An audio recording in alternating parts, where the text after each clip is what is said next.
Bonjour chers auditeurs et auditrices, je suis de retour. Cette fois, nous allons reparler de développement économique. Développement, émergence, pays pauvres ou vulnérables, tout un vocabulaire pour désigner nos pays africains. L'on parle d'industrie et d'entreprise, mais savons-nous vraiment où cela commence-t-il et comment? L'Afrique d'une seule voix, dans quelques instants, parlons pognon avec Patrice Nziassé Pognon. Vous écoutez l'Afrique d'une seule voix. L'Afrique d'une seule voix. Vous êtes bien sur les ondes de l'Afrique d'une seule voix. Mon nom est Patrice Nziassé Pognon et je vous présente l'unique émission africaine du web et de la radio qui vous parle économie et géostratégie sous le prisme du climat, des affaires, business et entrepreneuriat dans le milieu des affaires avec ceux qui entreprennent, ceux qui nous gouvernent. En gros, nous parlons de diplomatie économique africaine. Nous parlons pognon. Pour soutenir cette chaîne et voir mon évolution ensemble, je vous demanderai de liker l'épisode, de vous abonner si ce n'est déjà fait et de laisser un petit commentaire. Cette simple contribution vont me permettre d'exister, de progresser et de pouvoir continuer à vous partager mes analyses ou celles de médias ayant déjà fait le travail mais dont l'écho sur ma chaîne permettra de mieux appuyer et faire passer le message. Lors de ma deuxième vidéo, j'ai fait mention de culture d'entreprise et même de culture industrieuse. Et là, bug. Pour un certain nombre d'entre vous, ils ne savaient plus de quoi je parle. Nous venons de loin. Nous faisons des études en Europe, en Asie ou en Amérique sans vraiment comprendre ce que l'on y apprend et pourquoi l'on les apprend.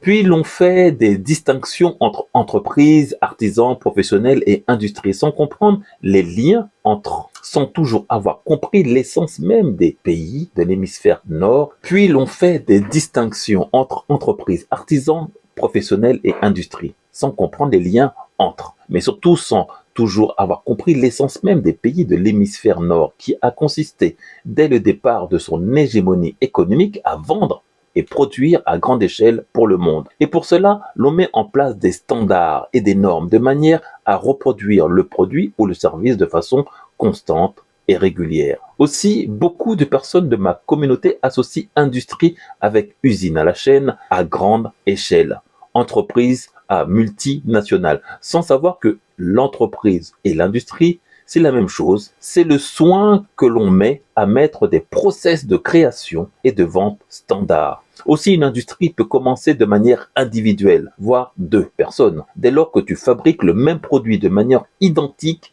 ou similaire pour la vente. Ce qui différencie l'industriel avec l'artisan et l'artiste. L'artisan fait du sur-mesure à la demande, mais il peut produire de manière industrielle un certain nombre d'articles. Un boulanger, par exemple, un pâtissier, un cordonnier, un menuisier, un pâtissier, voire aussi un carreleur qui va faire des outils et des matériaux à son nom. L'artiste fait de la pure création selon ses inspirations et aspirations du moment. Ce sont souvent des œuvres uniques. Voilà pourquoi l'œuvre est signée. Mais l'artiste devient un industriel quand son œuvre est reproduite à plusieurs millions d'exemplaires, même si unique en son genre. Il rentre ensuite dans la même logique de production qu'un fabricant de voitures. Phase de création, phase de réalisation, phase de distribution et phase de promotion. Donc, nous sommes potentiellement tous des industriels dès lors que l'on pointe un chiffre d'affaires, une récurrence économique, un besoin d'enrichissement et de survie. La maman qui vend les beignets dans la rue est déjà une industrielle et une entrepreneuse. Son entreprise, c'est la friteuse, son huile et sa pâte à beignets et les papiers et journaux pour y mettre les beignets. Voilà le cadre de son entreprise. L'esprit d'entreprise et d'industrie, c'est déjà d'entreprendre et de vendre. Puis vient ce que j'ai appelé la culture industrieuse ou culture d'entreprise. Ça aussi, ça n'a pas été compris. Mais qu'est-ce que c'est que cette culture d'entreprise qu'on l'on apprend pourtant dès notre plus jeune âge en Occident, mais dont on n'a pas saisi le sens? Pourquoi l'école occidentale a été créée d'ailleurs? À la fin de la guerre, pour former des ouvriers, maintenant des employés. Chaque degré correspond à un niveau de ton échelle sociale. Le bac, tu sais lire, tu sais écrire, tu sais compter, en mesure d'accomplir des tâches de premier niveau. Bac+2 à Bac+3, tu es employé ou technicien avec la maîtrise d'une spécialisation. Bac+4 à Bac+6, tu es en mesure d'élaborer un cahier des charges, manager des équipes, répondre à des objectifs de réalisation. Bac+7 et au-delà, tu es chercheur et développes de nouveaux concepts. Tu innoves des programmes que l'échelon d'en dessous rendra possible. Ce sera donc les équipes d'en dessous qui encore réaliseront et fabriqueront. Et le dernier échelon aidera comme étant la petite main. C'est ça, donc, la culture d'entreprise. La hiérarchisation des équipes et intervenant l'organisation et cohésion à l'extrême du travail. La culture industrieuse amène la standardisation et la normalisation. L'entreprise et l'industrie amènent au travail d'équipe, au prolétariat, où fut une époque l'on s'appelait camarade. La déclinaison marxiste du terme collaborateur que l'on emploie maintenant dans toutes les entreprises et start-up. Voilà donc réellement le rôle de l'école dans les économies modernes, nous former à la culture d'entreprise. La culture d'entreprise, aussi appelée culture organisationnelle, désigne l'ensemble des différentes caractéristiques et composantes qui permettent d'expliciter le fonctionnement d'une entreprise privée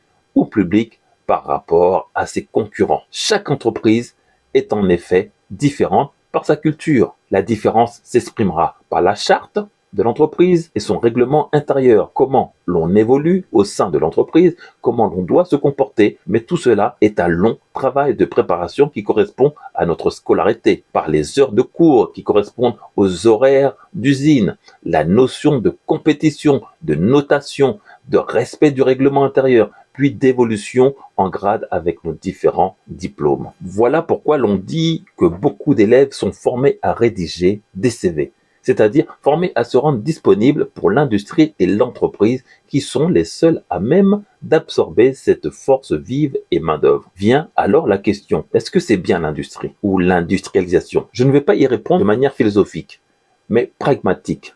Dans un monde où l'argent te permet d'acheter, de voyager, de réserver, de rêver, mais aussi de se défendre, d'innover et de créer, le seul moyen est donc de créer des actifs et d'en produire suffisamment pour se rendre autonome. Voilà pourquoi, si l'on ne comprend pas que le pouvoir économique te donne le pouvoir politique, te donne les pouvoirs stratégiques et diplomatiques pour finir par avoir ton autonomie.